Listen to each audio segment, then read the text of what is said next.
daripada doa kita adalah karena kita ikhlas untuk memberi kata selamat kepada saudara kita termasuk. Alhamdulillahirrahmanirrahim. Kantor wali kota, tapi keputusan seperti mobil nggak ditolak, itu ya. Dengan maksud ini kita udah koloni udah bikin acara 4 kali peluncuran di sini, tapi ya begitulah. Kita ya berusaha bagaimana acara ini berjalan, dan terima kasih buat teman-teman penyair yang udah mengirim dari beberapa daerah hingga buku ini terjadi. Ya maaf mungkin agak terlambat pengirimannya dari mengedit mengumpulkan naskah gitu kan. Naskah pertama yang saya todong adalah teman-teman dekatnya Mas Adri gitu kan. Teman-teman yang dekat dulu, nah baru ya maaf kasih saya ya, adanya yang mengenal Mas Adri gitu kan. Seperti Mas Norka gitu kan. Terus Erius juga kenal dengan Adri, beberapa teman. Terima kasih Mas Orla yang udah mau menjadi sumber, dan juga terima kasih juga sudah masuk di pengantar lah di buku ini. Kemudian ada Cahyono datang nih, ada Cahyono juga menuliskan gitu kan. Terus saya kira itu prosesnya dengan saya serahkan buku ini, nanti serahkan lagi ke Mbak.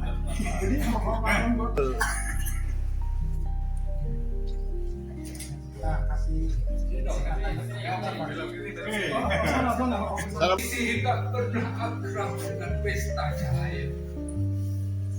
Ia tumbuh dari jeda yang menolak bernama. Di panggung ia tampak utuh dan setara. Di selatan jam berdetak lebih lama.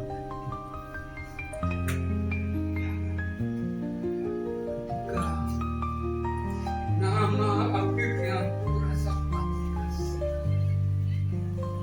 Ia telah selesai berbagi nafas. Tinggallah saja diri tanpa pembelaan. Tersenyum tipis pada dunia. Kau terlambat. Ia adalah seorang sastrawan, penulis lakon sandiwara, sutradara, penulis skenario, dan jurnalis senior terkemuka di Indonesia.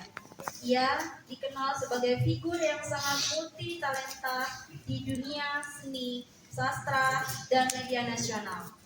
Lulusan École Supérieure de Journalisme ISG Paris, Prancis tahun 1981, Ketua Komite Teater dan Ketua Dewan Kesenian Jakarta tahun 1990 sampai 1993, dan masih tentunya banyak lagi rekam jejak kekaryaan beliau yang sudah bisa saya sebutkan.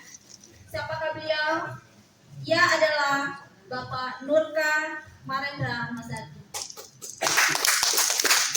Narasumber kita yang kedua, ia lahir di Jakarta 1 Oktober 1974, lulusan Sosiologi Unsrat, Sastra Unai, dan pasca sarjana pengkajian seni IKJ, mantan redaktur budaya harian Sinar Harapan, pengajar dari Yoridor School of Art dan UMN, serta pendiri Yayasan Rumah Aksara Katulistiwa, penulis puisi, cerpen, dan novel. Aktif di perkumpulan penulis Alenia, IWI, dan Lembaga Kebudayaan Depok. Siapakah beliau? Beliau adalah Bapak Siha Ramses Simatupang. Bismillahirrahmanirrahim. Assalamualaikum warahmatullahi wabarakatuh. Waalaikumsalam warahmatullahi wabarakatuh. Mas Adri Darmaji, selamat ulang tahun sekali lagi, sehat selalu dan tetap semangat. Buah mangga baunya wangi, Cakep. gelujak dicampur cabai pedas. Ingin pintar ngulik kuliner dan puisi, Kang Mas Adri itu juaranya. Gas.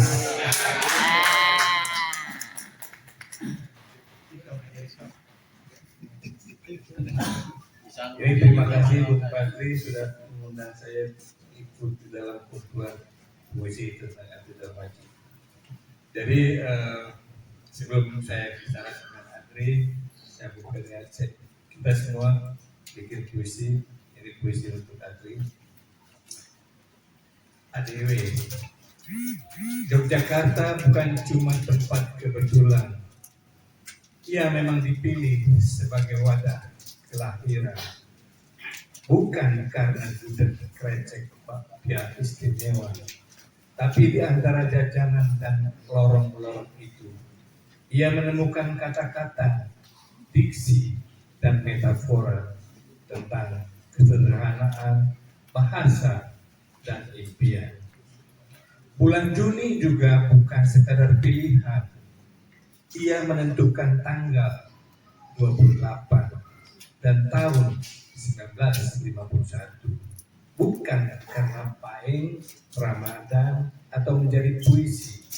Tapi di sepanjang kehidupan, ia lalu menemukan bahwa dari Malioboro, ia bisa jalan ke Bulungan.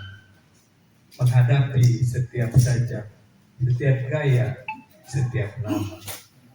Menghafal.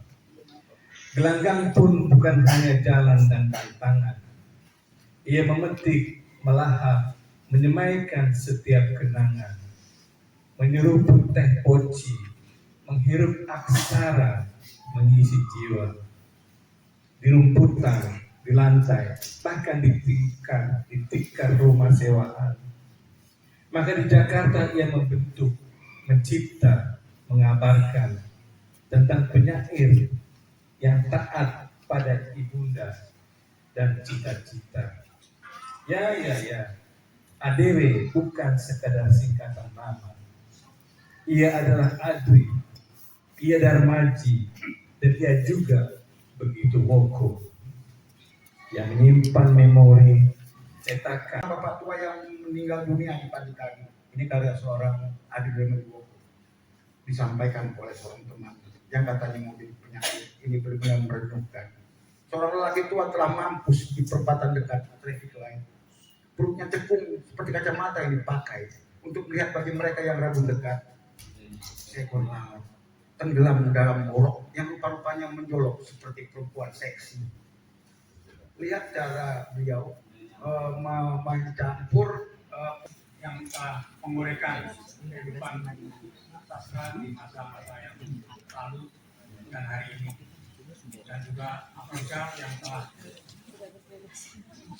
mengingatkan kembali bagaimana kami dulu teman mulai dari tahun 70-an hingga sekarang. Dan sekarang ini juga merupakan salah satu pemberi Saputra yang juga merasa tarik tahu dengan sebelumnya. Jadi sebelumnya waktu itu tahun 2002 pada pertemuan pemuda Jakarta 28 Februari tahun 2002 di Sanggar Baru Jakarta.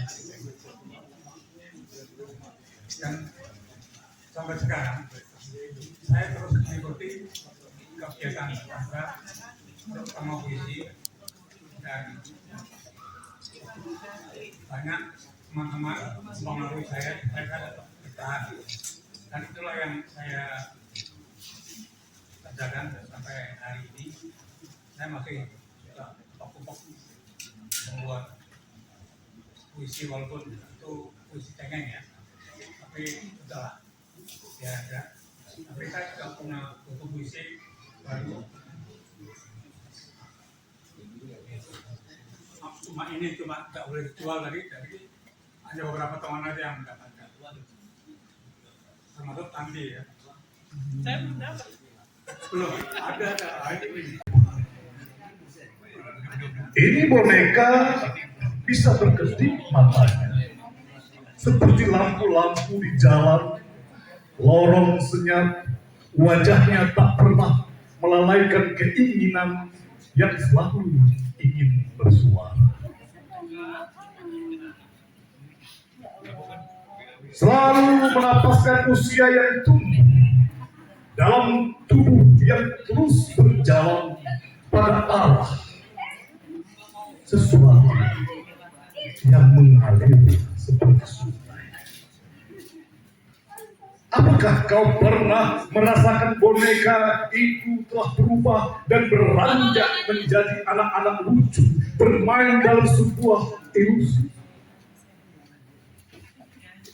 Ya, telah kuberikan padamu sebuah kenangan waktu ketika rindu berjingkat di dalam diri masa lalu. Dilangkah bersama harap tidak ada tahu kemana kaki meminjam.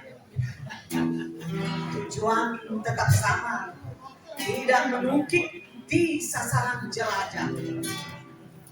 Kususuri seluruh kota mencari makna puisi pada tiap hari, tapi tetap takut terdeteksi.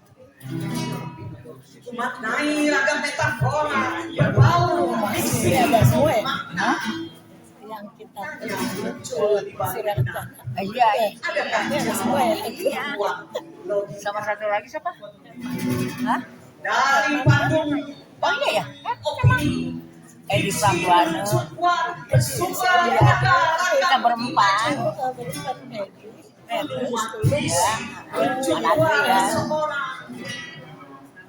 penuh rasa tanpa Kesana lagi nggak waktu itu ya? Kayaknya kesana lagi ya. sebab ku tahu di jalanan kata kau mengeluh tanpa suara. Kau tinggallah mencari jawab dari rasa. Hingga jejak terhapus dengan sendirinya dan metafora rasa bersemayam kuat di dalam puisi terpendam di telinga. Apakah kau bahagia mendekam di tanah puisi? Kau diam membisu.